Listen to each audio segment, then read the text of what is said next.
I almost didn't answer it. The knock came at 7:43 in the evening. I remember because I was checking the rice, lifting the lid, letting the steam curl up toward the ceiling the way it always does, the way that used to feel like the most ordinary thing in the world. Jiwoon was in his room doing homework. Seoa was on the couch watching something on his phone with one earbud in.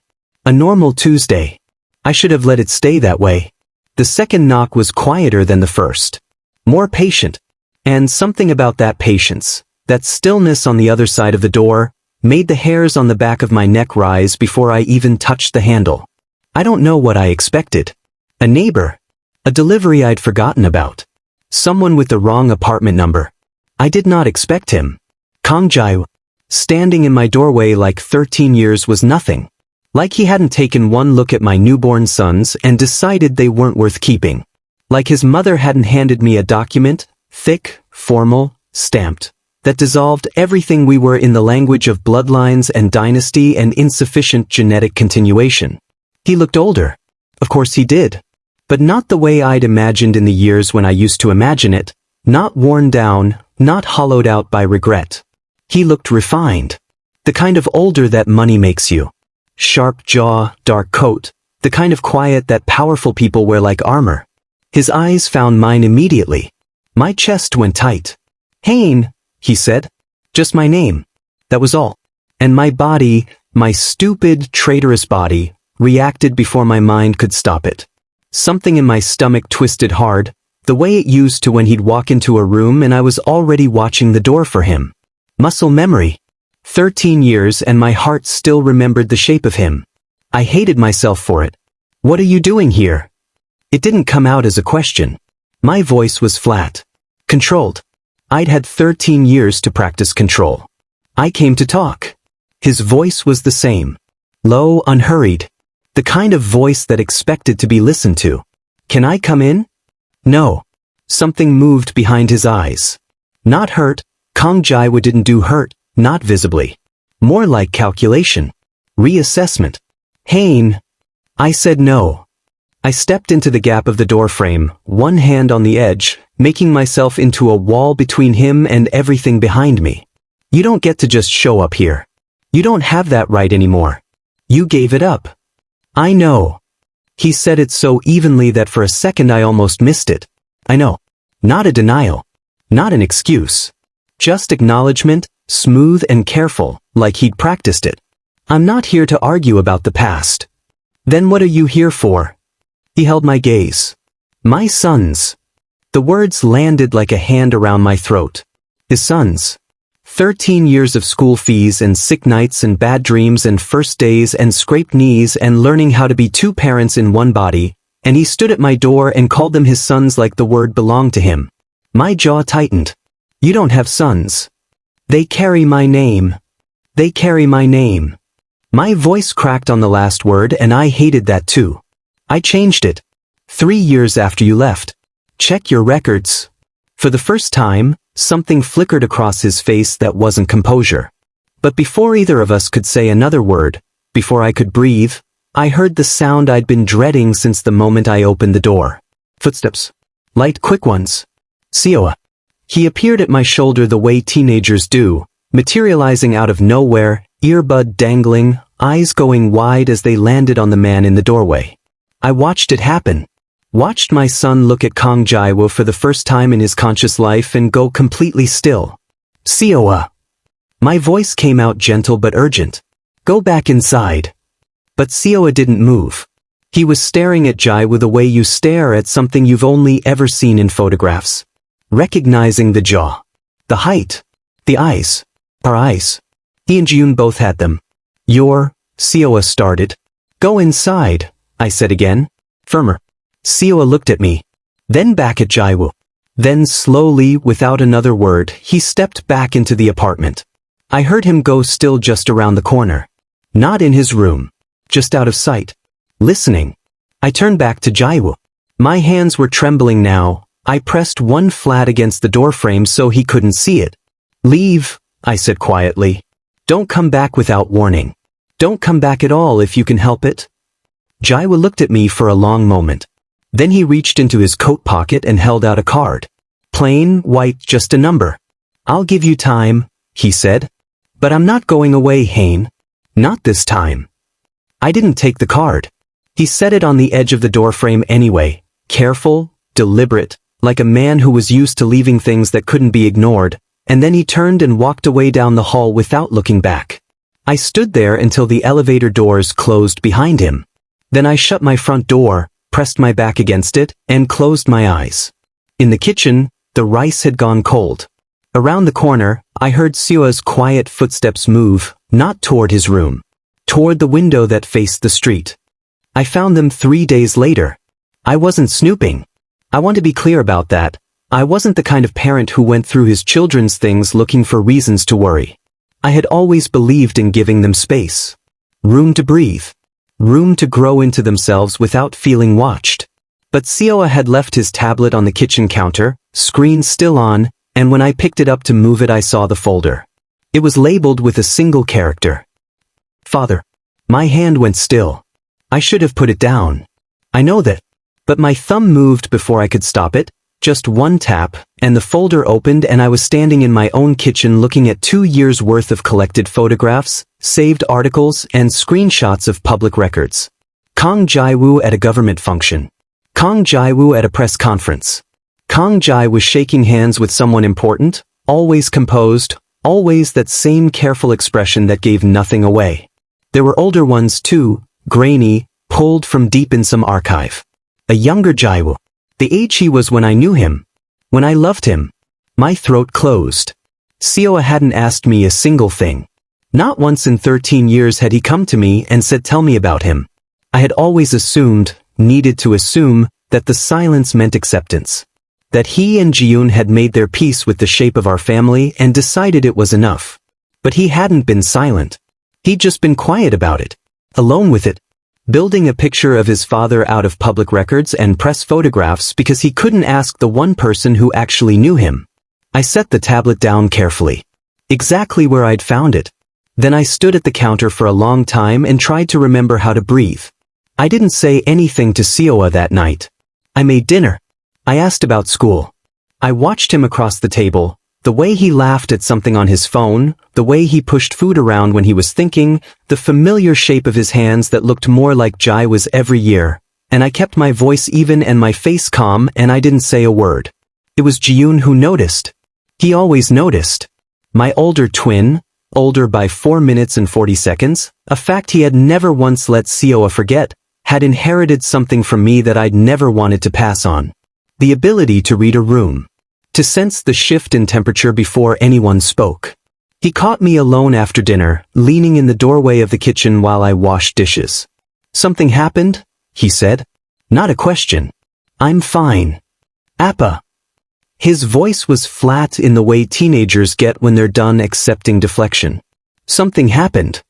I turned off the tap. Dried my hands. Looked at my son. This boy with his sharp eyes and his crossed arms and his jaw set exactly the way mine gets when I'm trying not to show something, and I made a decision.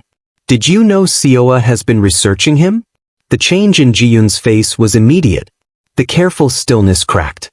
Something moved through his expression, not surprise, I realized. Not quite. More like a suspicion confirmed. How long, he said. The folder goes back 2 years. Jiyoon said nothing. He looked away toward the hallway, toward the direction of Seoa's room, and his jaw tightened in a way that made my chest ache. Jiyoon. I knew he was curious. His voice came out controlled but thin at the edges. I told him it was pointless. That whatever he found wouldn't change anything. He paused. He didn't listen. He's allowed to be curious, I said carefully. He's allowed to want to know where he came from. Jiyoon looked back at me. His eyes were hard and tired in a way no 13-year-old should be. He came from you, he said. That should be enough. I didn't have an answer for that. I just crossed the kitchen and pulled him in and held him the way I used to when he was small enough to carry, and after a second his arms came up and he held on and neither of us said anything for a while. Later that night I was sitting on the couch in the dark when my phone lit up. An unknown number. But I already knew before I answered. I heard you didn't go through the door. Jaiwa's voice was quiet. Careful. I'm not calling to push. Then why are you calling? The pause. Seoa was seen near my office building this afternoon. Everything in me went cold. He didn't come in, Jiwoo continued. He stood outside for about 10 minutes and then left. My assistant flagged it. Another pause, shorter this time. I thought you should know. I couldn't speak.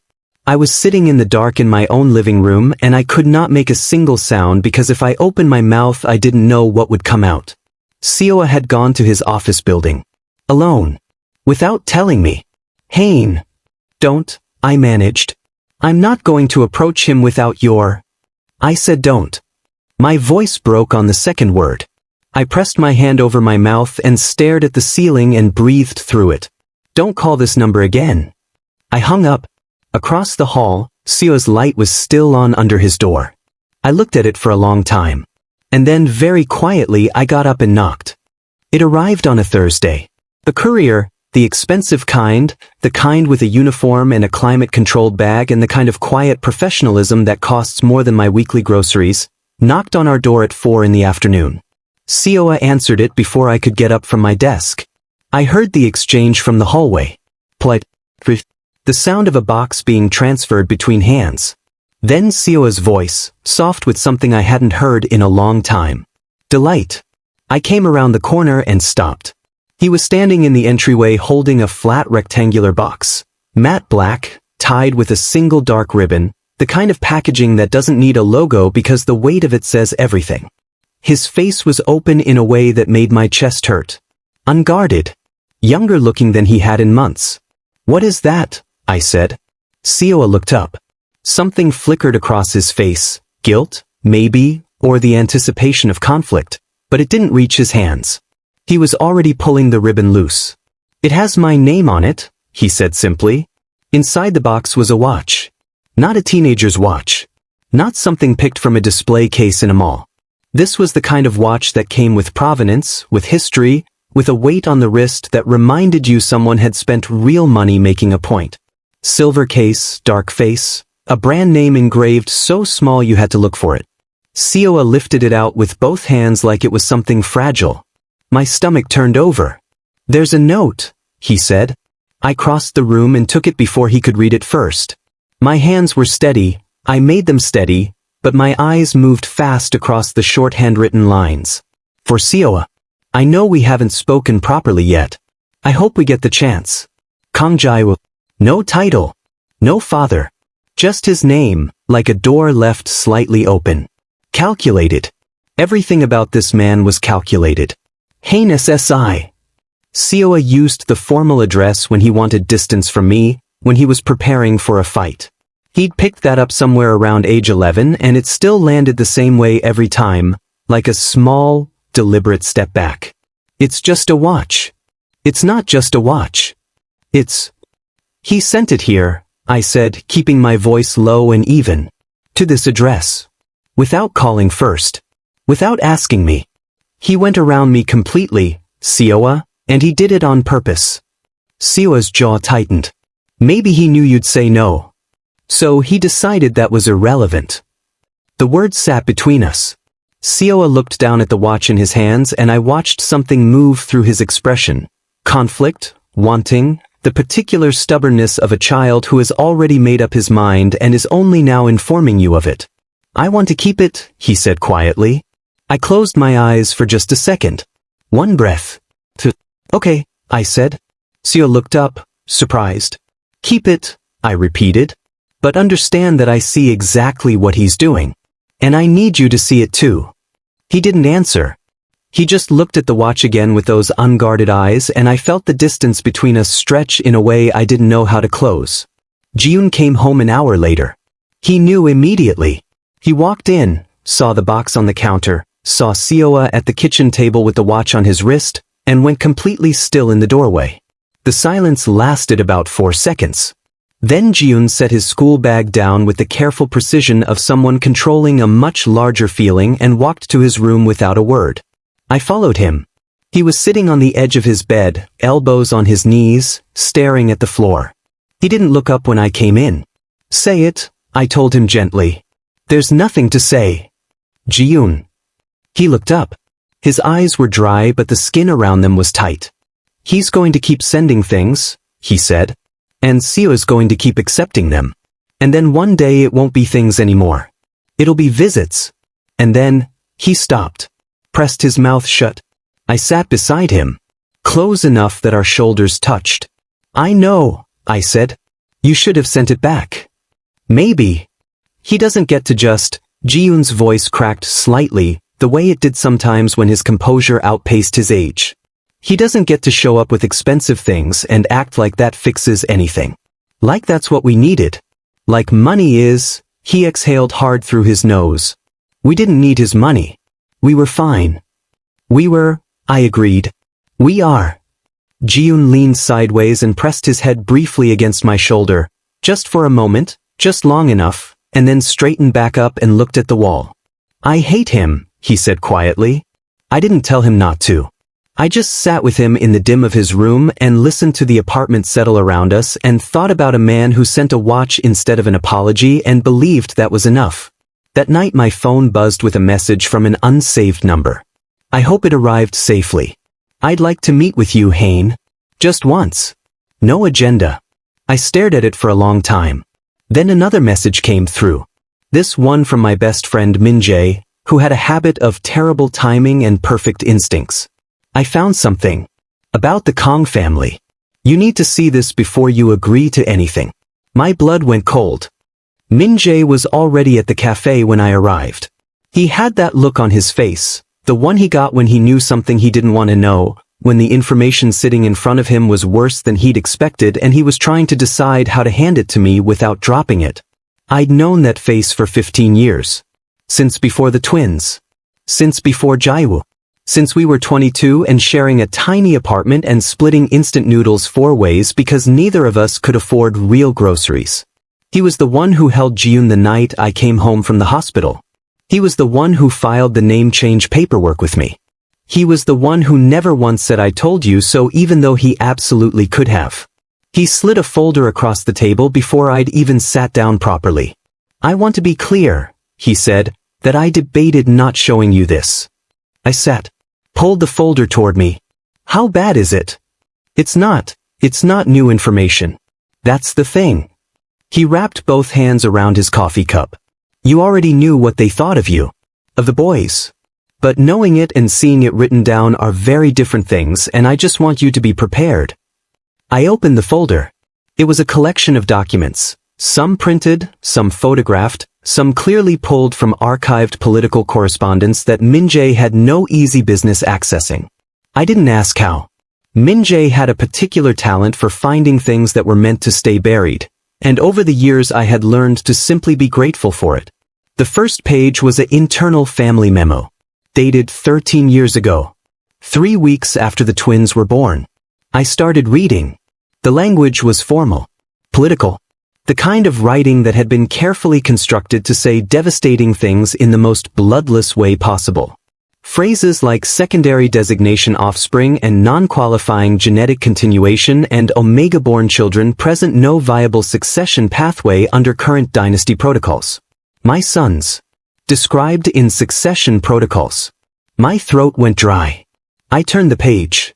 The second document was worse. It was a record of a meeting. The Kang family's internal council, the people who actually made decisions while Jiwoo's father smiled for cameras, and one section had been highlighted in yellow by Min-jae's careful hand. The Omega's continued presence represents a reputational liability. Termination of the arrangement is advised prior to the upcoming legislative season. Compensation has been assessed and declined by the subject. Proceed without. The subject. That was me. I was the subject. I had declined their money. I remembered that, the envelope his mother had handed me with both hands like she was being generous, like what was inside could balance out what they were taking, and they had noted it in a formal document and moved on. Proceed without. Like I was a line item.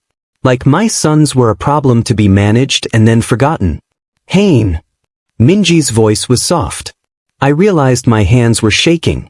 I pressed them flat against the table and stared at the highlighted line until the words blurred slightly at the edges. They documented it, I said. My voice came out strange. Distant. They sat in a room and they wrote it down. Yes. They called my sons non-qualifying. Min-jae didn't answer. He just looked at me with that expression, the one that wasn't pity, exactly, but lived close to it. The one that meant I'm here and I'm not going anywhere and I'm so sorry this is real. I closed the folder. I didn't cry. I wanted to, I felt it sitting high in my chest, hot and pressurized, but I didn't. I had learned a long time ago that some things were too large for tears in the moment. They came later, alone in the dark. This felt like one of those things. There's more, Min-jae said carefully. One more page. I almost didn't include it. I opened the folder again. The last page was the most recent, dated 4 months ago. It was an email, printed, forwarded through several addresses before Min-jae had caught it, between two members of the Kang family council. The subject line read, Jiwoo's proposal to re-establish contact. My eyes moved fast. Re-establishing contact with the Yoon Omega is a strategic risk but a necessary one given current circumstances. Jiwoo has no other viable path to continuation. The Omega twins, while non-alpha, carry the bloodline. If they can be brought into the family structure before reaching majority, legal claim becomes significantly stronger. Jiwoo should proceed carefully. The Omega will be resistant. Manage accordingly. Manage accordingly. I read it twice. 3 times. Until every word was pressed permanently into somewhere behind my eyes. This wasn't Jiwoo coming back because something in him had shifted. This wasn't regret or longing or any of the things my body had stupidly, briefly, wondered about when I saw him standing in my doorway. This was the family. Moving pieces. And Jiwoo was the piece they were moving toward my sons. I looked up at Min-jae. He's here because they told him to come, I said. Min-jae nodded once. Quiet and grave. They want the boys in the family structure before they turn 14, I continued. Before they're legally old enough to have full say. That's what it looks like. I sat back in my chair. The cafe noise continued around us. Espresso machines, quiet conversations, someone laughing near the window, completely indifferent to the fact that my entire chest felt like it had caved in. My phone buzzed on the table. A message from Seoa. Appa, he called me. I answered. Don't be mad. He wants to meet. I found out I was the last to know on a Sunday morning. Not from Seoa. Not from Jiwoo. From a photograph. A candid, posted to the official social media account of the Kang family's public relations office, of Jiwoo walking into a private restaurant with a young boy at his side. The caption said nothing. It didn't need to. The angle of Seoa's jaw, the way he walked, the unmistakable shape of him next to the man who made him, anyone who looked closely enough would see it. My son had been there for an hour before I even knew he'd left the apartment. I sat on the edge of my bed with my phone in my hand and the photograph on the screen, and I counted my breaths the way my doctor had taught me years ago when the panic attacks were bad. In for 4. Hold for 4. Out for 4. I did it 3 times before my hands stopped shaking enough to type. Where are you? Seoa replied in under a minute. At lunch. I'm fine. I'll explain later. I stared at that message for a long time. I'll explain later. Like he was a grown man with his own schedule. Like he hadn't walked out of my home at 13 years old to sit across a table from the family that had once described him in succession documents as non-qualifying. I called Min-jae. He picked up on the second ring and listened without interrupting while I told him about the photograph. Don't go there, he said when I finished. That's what they want. You showing up emotional, making a scene, it plays into every story they'd want to tell about you. He's my son. I know. And he's going to come home. Let him come home. The pause. And when he does, don't be angry. Be steady. Angry pushes him toward them. Steady keeps him yours. I hated that he was right. Seoa came home at 3 in the afternoon. He smelled like expensive food in someone else's home, that particular warm, heavy scent of wealth that clings to fabric, to hair, to skin. I noticed it when he passed me in the hallway and something in my chest recoiled from it before I could stop myself. He sat at the kitchen table. I sat across from him. I kept my hands flat on the surface and my voice even. Tell me, I said. He did. He'd called Jiwoo 3 days ago, 3 days, and arranged it himself. The restaurant was private, chosen by the family. Joe had been there. And his mother. I felt the name land somewhere low and cold in my stomach, but I kept my face still.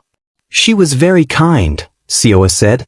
He was watching me carefully, gauging my reaction the way teenagers do when they already know the reaction might hurt them. She said she'd been hoping to meet me for a long time. I'm sure she did, I said quietly. She said, Sioa paused. Looked down at his hands. She said that things between you and my father were very complicated. That it wasn't a simple situation. That's one way to describe it. She said he tried to make it work. His voice dropped slightly. That there were things that made it difficult. On both sides. There was. On both sides. I felt the heat rise up the back of my neck, slow, controlled, the kind of anger that had learned over 13 years how to stay behind my eyes and not reach my voice. Sioa, I said carefully.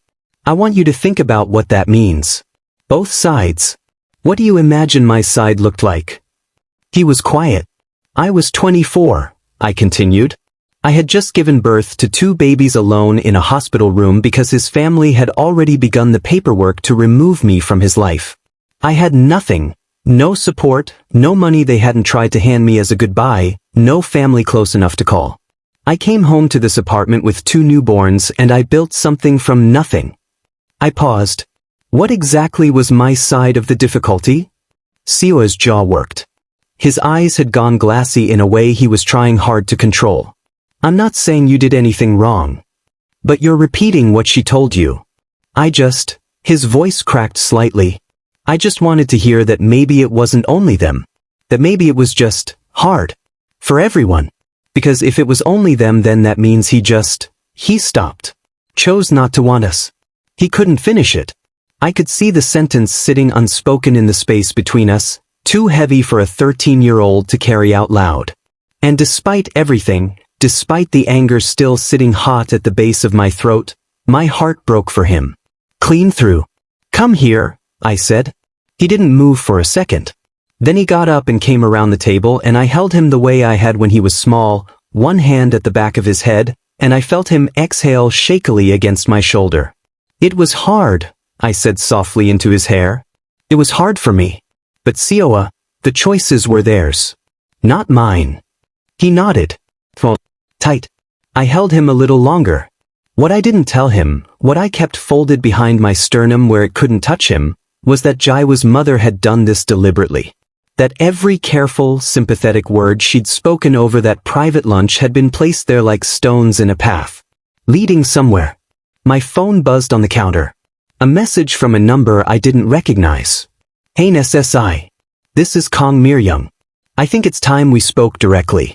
For the children's sake. His mother. I didn't meet with Kang Jiwoo. I typed the reply myself, standing in my kitchen at 11 at night with the boys asleep and the apartment quiet around me. Direct. I have nothing to discuss with you. Do not contact me again through this number or any other. I sent it. Put my phone face down on the counter. And stood there for a long time listening to the refrigerator hum. I had made my decision. I had drawn my line. What I didn't know, what I couldn't have prepared for, was that Kang Jiwoo didn't need me to meet with her. She'd already had her meeting. She'd already said what she came to say. And the work she'd started at that private lunch table didn't stop just because I'd refused her. It kept going. Quietly. Inside my own home. The change in Sioa happened gradually and then all at once. Small things at first. He started keeping his door closed more. Stopped lingering after dinner the way he used to, pulling up videos on his phone to show me things he thought were funny. He was quieter at the table. More careful with his words around me, and carefulness in a child who used to say everything without thinking is its own kind of alarm bell. I noticed. I didn't push. Minji's voice in my head, steady and practical. Steady keeps him yours, and so I stayed steady. I made his favorite meals. I asked about school without pressing. I gave him room. I told myself it was a phase. Adjustment.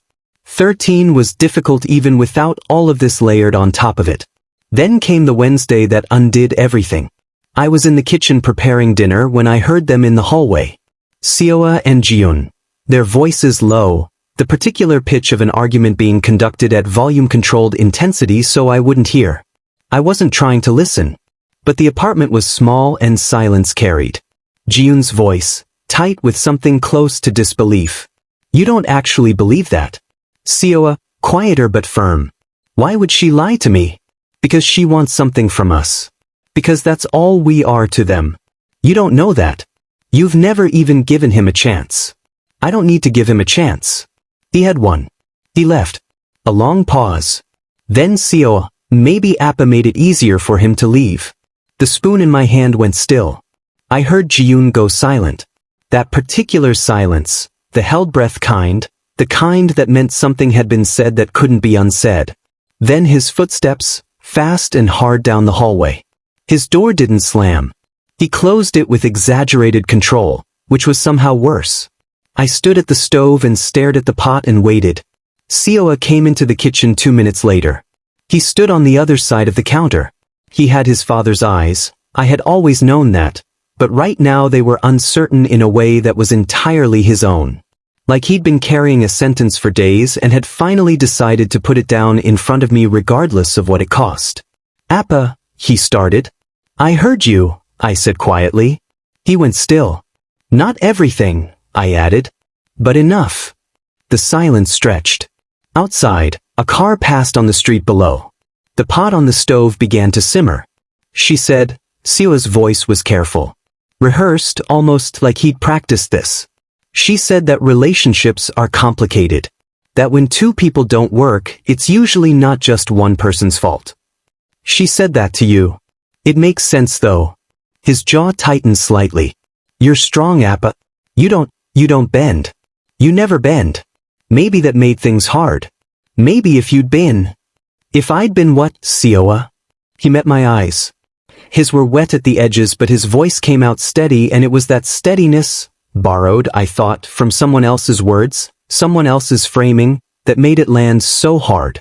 Maybe if you were more, he said, he would have stayed. Maybe we wouldn't have grown up with nothing. The kitchen went completely quiet. With nothing. I looked at my son who I had carried alone. Who I had brought home in a second-hand car seat because I couldn't afford the one I'd wanted. Who I had stayed up 3 nights running with when he was 4 and sick and terrified of the dark.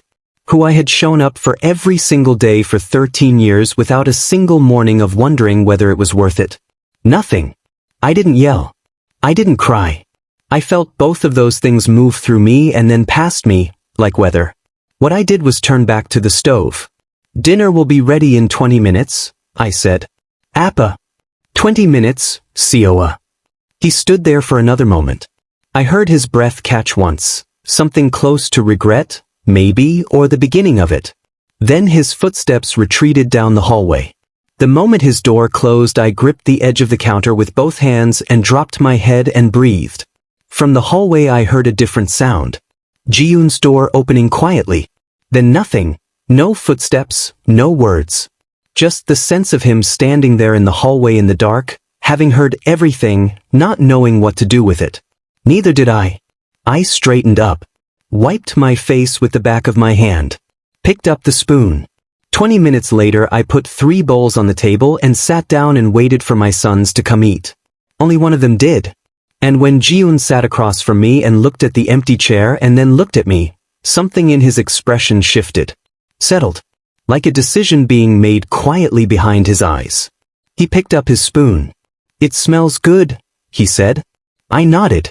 Didn't trust my voice. But under the table, his foot pressed briefly against mine. Well, steady. I'm here. Seoa asked on a Friday. He came to me after school with his bag still on his shoulder and that careful expression he'd been wearing for weeks now. The one that kept his face pleasant and his eyes unreadable, the one that didn't belong on a 13-year-old and had not been there before all of this started. He stood in the doorway of the living room and said, he invited me to stay the weekend. I looked up from my laptop, kept my face neutral. At his residence. Yes. And you want to go? He held my gaze. Yes. I looked at him for a long moment.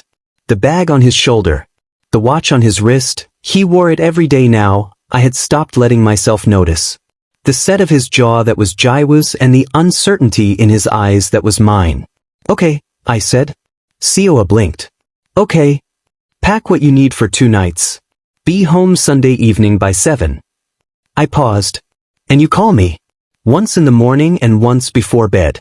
Not a text. A call. Something moved across his face, relief and guilt arriving at the same time, the way they do when you've been braced for a fight that doesn't come. He nodded quickly. I will. He disappeared down the hallway. I closed my laptop, pressed my hands together in my lap, and stared at the wall until the feeling in my chest became something I could breathe around. Ji-yoon appeared in the doorway 20 minutes later. He'd heard. Of course he'd heard. Our apartment had never been big enough for secrets. You said yes, he said. I did. Why? I looked at my older son. His arms crossed, his expression a controlled kind of furious, the particular look he got when he thought I was making a mistake and was deciding whether to say so out loud.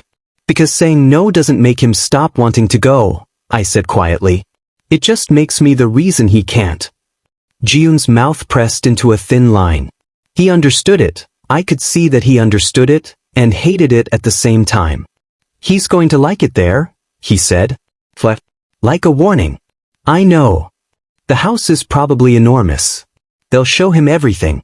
Make him feel. He stopped. Exhaled through his nose.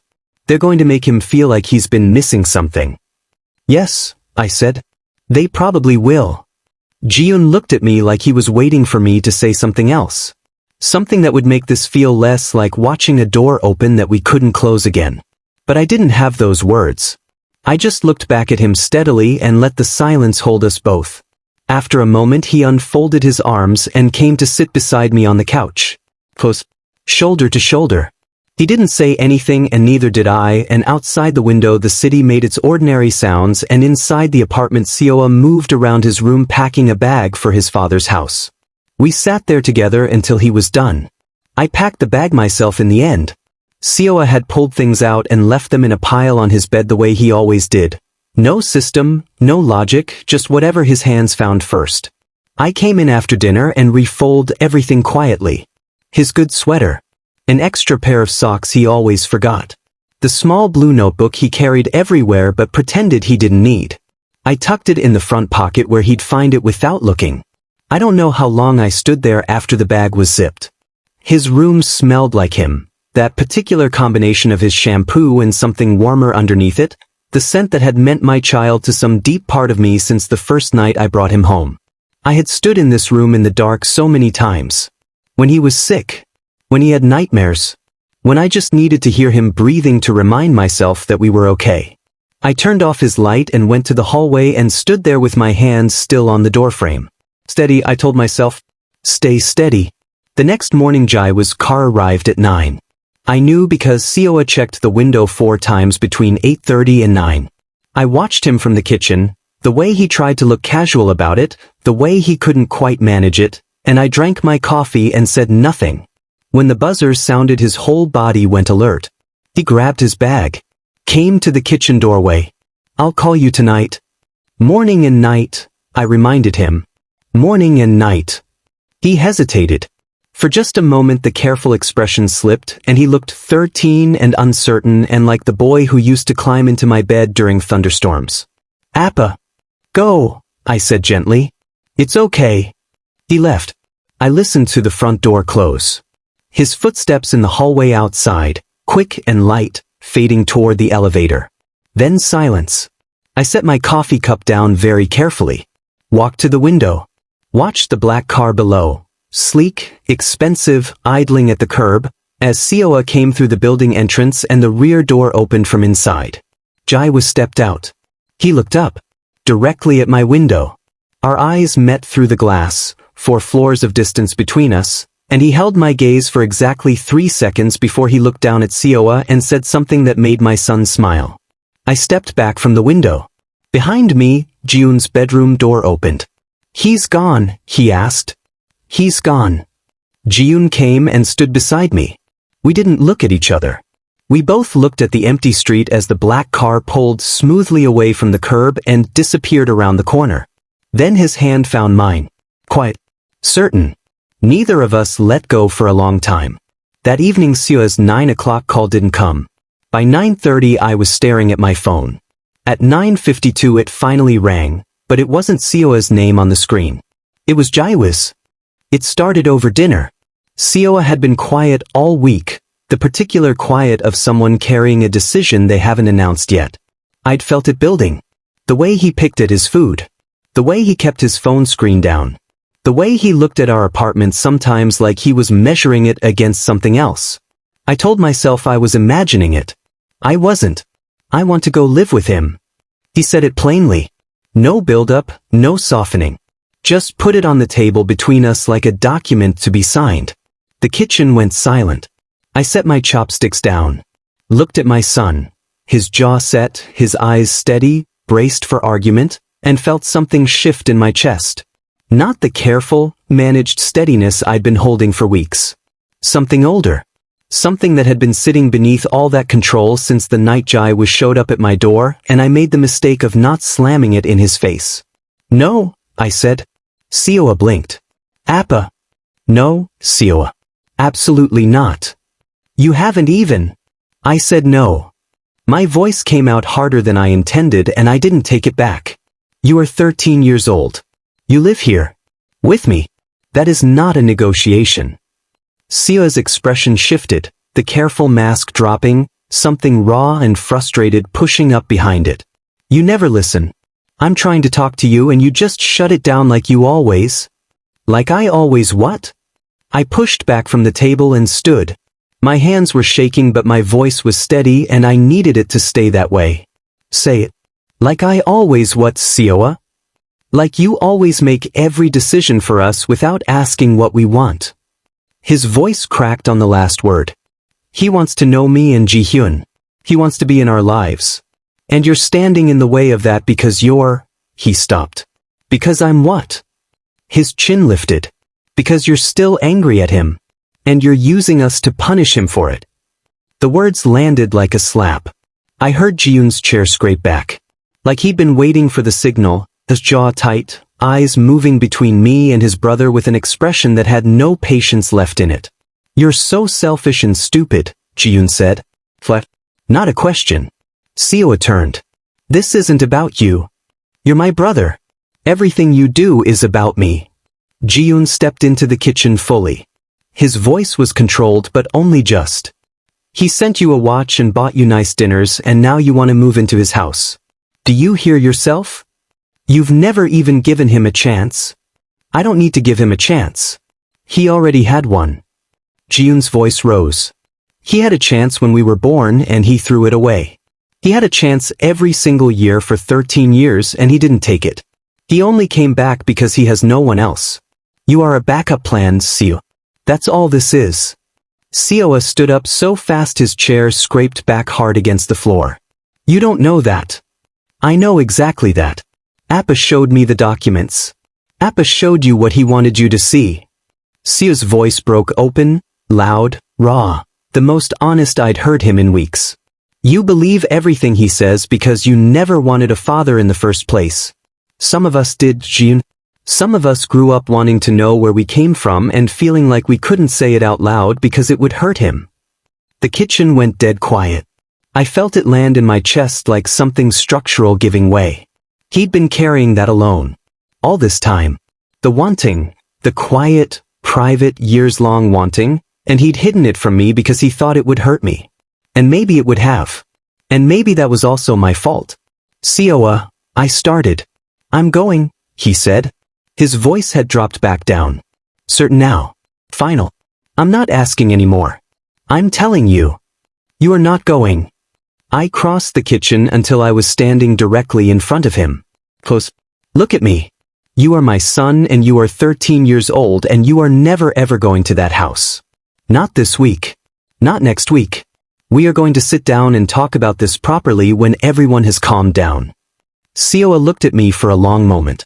Something moved through his face. A flicker, just a flicker, of the boy who used to reach for my hand without thinking. Then it closed over again. He walked to his room and shut the door. Ji-hyun found me at the kitchen sink 20 minutes later. I was washing dishes I'd already washed, keeping my hands busy because if I stopped moving I was going to fall apart and I couldn't afford that yet. You should have stopped this sooner, he said. I turned off the tap. The gifts. The visits. The phone calls. His voice was tight and young and devastated all at once. You kept saying you were giving him space to figure it out. But you were hoping he'd choose right on his own. And he didn't. And now you can't stop it. I turned around. Jiwoon's eyes were wet. He wasn't crying. He was too much like me to cry easily, but the wetness was there, held back by nothing but stubbornness. I was trying to let him come to his own understanding, I said. You were scared of pushing him away. His jaw worked. So instead you just watched it happen. And now he wants to leave and choose them over us and you let it get this far and his voice broke on the last word. He pressed his mouth shut. Breathe through it. I'm scared too, Appa. Did you think about that? I'm scared he's going to go there and not come back and you just let it get this far. I crossed the kitchen and pulled him in. He resisted for exactly 1 second. Then his hands gripped the back of my shirt and he held on the way he used to when he was small enough to carry and I held him back just as hard and didn't say anything because there was nothing to say that would fix this tonight. I've got you, I said into his hair. Whatever happens. I've got you. He didn't answer. He just held on. I didn't hear the front door. That was the thing that would stay with me longest afterward. Not the words, not the fights, but the silence. The fact that Seoa had been planning it long enough to know how to be quiet about it. He'd waited until after 2 in the morning. Until my light was off. Until the apartment had been still for over an hour. I woke up at 2:47 for no reason I could name. Just opened my eyes in the dark with my heart already running ahead of my thoughts. I checked his room first. The bed was made. The blue notebook was on the pillow. He'd left it behind. I don't remember moving after that. I just remember being in the hallway with my phone in my hand, fingers already dialing, the cold air of the apartment on my arms and a sound in my ears that might have been my own breathing or might have been nothing at all. Jiwoo answered on the first ring. Which meant he'd been awake. Which meant he'd been waiting. Where is he?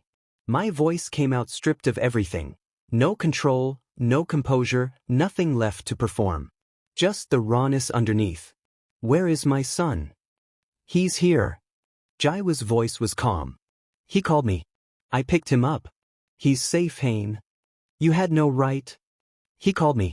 He's 13, not 3. He made a choice.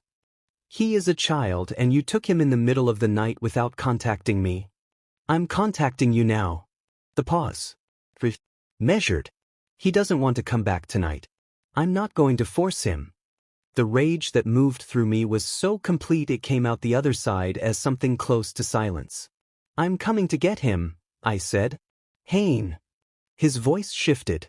Something in the tone changed, still calm, still controlled, but with a new edge underneath it. The edge of a man who had decided to stop being careful. If you come here tonight and make this into a scene, I will take that as confirmation that this environment is not stable for the boys. I stopped breathing. I have been very patient, he continued. I've tried to do this respectfully. But if you force my hand, if you make this adversarial, I will file for full custody of both of my children by Monday morning. The beat. My family has 3 sitting legislators and 2 Supreme Court justices in their network, Haein. You know what that means for a custody hearing. Don't make me go there. The line went quiet. I stood in the dark hallway of my apartment with the phone against my ear and my son's empty room behind me and the blue notebook on his pillow, and I could not make a single sound. Let him do what he wants, Jiwoo said almost gently. We'll talk when things are calmer. The call ended. I stood there for a long time. The apartment was completely still. Seoa's door was open, his bed empty, the blue notebook sitting on his pillow because he'd left behind the one thing I'd always tucked in for him. I walked to his room, sat on the edge of his bed, picked up the notebook and held it in both hands and stared at the floor. I had fought for him. I had said no. I had held the line every way I knew how, and he had waited until I was asleep and walked out anyway. 13 years old and he had chosen, clearly and deliberately, and there was nothing I could do tonight that wouldn't hand Jiwoo exactly the ammunition he was threatening me with. 3 sitting legislators. 2 Supreme Court justices. I knew he meant it. That was the worst part. Not the threat itself, but the absolute certainty in his voice when he made it. The calm of a man who had already calculated the outcome and liked his odds. I set the notebook down. Stood up. Walked back to the hallway. Jiwoo was there. Standing in his doorway in the dark, arms crossed, eyes steady on me. He had heard everything. I could see it in his face, every word of that phone call sitting heavy behind his eyes. We looked at each other for a long moment. His jaw worked. He looked down at the floor, then back up. What are we going to do? I looked at my son. My fierce, loyal, exhausted boy who should not have been standing in a dark hallway at 3 in the morning carrying this weight. I crossed to him and put both hands on his face and made him look at me. We are going to sleep, I said. And tomorrow I'm going to make some calls. And we are going to be okay. Jiwoon's eyes were wet. He blinked it back hard. You don't know that. No, I admitted. But I know I'm not going to let him take anything else from us without a fight. I pulled him in briefly, pressed my hand to the back of his head. Go to sleep, Jiwoon. He went. I stood in the hallway alone.